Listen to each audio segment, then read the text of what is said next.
TV நேயர்களுக்கு அன்பான பக்தி வணக்கங்கள். தினமொரு ஸ்லோகத்துல நம்ம இன்னைக்கு பார்க்க போற ஸ்லோகம் எந்த கடவுளை பத்தினது அப்படின்னா, ரொம்ப ஸ்ட்ரிக்டான கடவுள், அதே சமயம் பாலகனாக எல்லாருக்கும் அருள் பாலிக்கக்கூடிய கடவுள். ரொம்ப ரொம்ப சுத்தபத்தமா இருக்கணும் இந்த கடவுளை பொறுத்தளவுக்கு. கண்டிப்பா நீங்க கெஸ் பண்ணிருப்பீங்க யாரை பத்தி அப்படின்னு சொல்லிட்டு. ஐயப்பனை பத்தின ஒரு ஸ்லோகம் தான் பார்க்க போறோம். முதல்ல ஸ்லோகத்துக்குள்ள போயிடலாம், அதுக்கப்புறம் அதற்குள்ள இருக்கக்கூடிய ரொம்ப அனுபவமிக்க ஒரு அர்த்தம் அப்படின்னு சொல்லணும். ஏன்னா வாழ்க்கைக்கு தேவையான நிறைய விஷயங்கள், இந்த பாசிட்டிவிட்டி அப்படிங்கிற விஷயங்கள் டெய்லி இந்த ஸ்லோகங்களை சொல்ல சொல்ல சொல்ல நம்மளுக்கு கிடைச்சிக்கிட்டே இருக்கு. இப்ப கிட்டத்தட்ட இன்னைக்கு வரைக்கும் நிறைய ஸ்லோகங்கள் நம்ம பார்த்துருக்கோம் இல்லையா?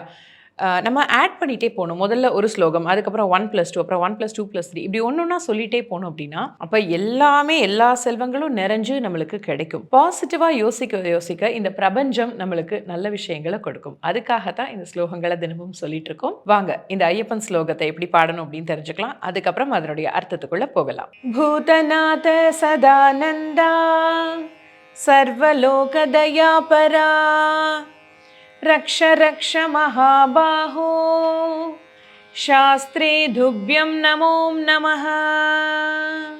இந்த ஸ்லோகத்தினுடைய அர்த்தம் ரொம்ப சிம்பிளா இருக்கும், ஆனா பயங்கர பவர்ஃபுல்லானது அப்படின்னு சொல்லலாம். என்னங்கிறத பார்த்துடலாமா? பூதநாத சதானந்தா, எல்லா உயிர்களிடத்தும் வசிக்கக்கூடிய இறைவா, ஐயப்பனை குறிப்பிடுறாங்க. அதாவது ஒவ்வொரு உயிரினமும் மகிழ்ச்சி அடையும் போது இருக்கக்கூடிய ஐயப்பனே. சர்வலோக தயாபரா, இந்த அண்டம் முழுவதும் இந்த உலகம் முழுவதும் காக்கக்கூடியவனே. ரக்ஷ ரக்ஷ மகாபாஹோ, எல்லாருக்கும் மன தூய்மையோட வாய்க்கக்கூடிய வாழக்கூடிய ஒரு வாய்ப்பை நீங்க வழங்கணும் அப்படின்னு சொல்லி கேட்குறாங்க. சாஸ்திரே துப்யம் நமோம் நமக, இது எல்லாத்தையும் வழங்கக்கூடிய சாஸ்தாவே ஐயப்பனே உன்னை வணங்குகிறேன். இது சாஸ்தா அஷ்டகம்ல வரும். இதை சொன்னதுக்கு அப்புறம் சுவாமியே சரணமையப்பா அப்படி சொல்லி இந்த ஸ்லோகத்தை முடிக்கணும்.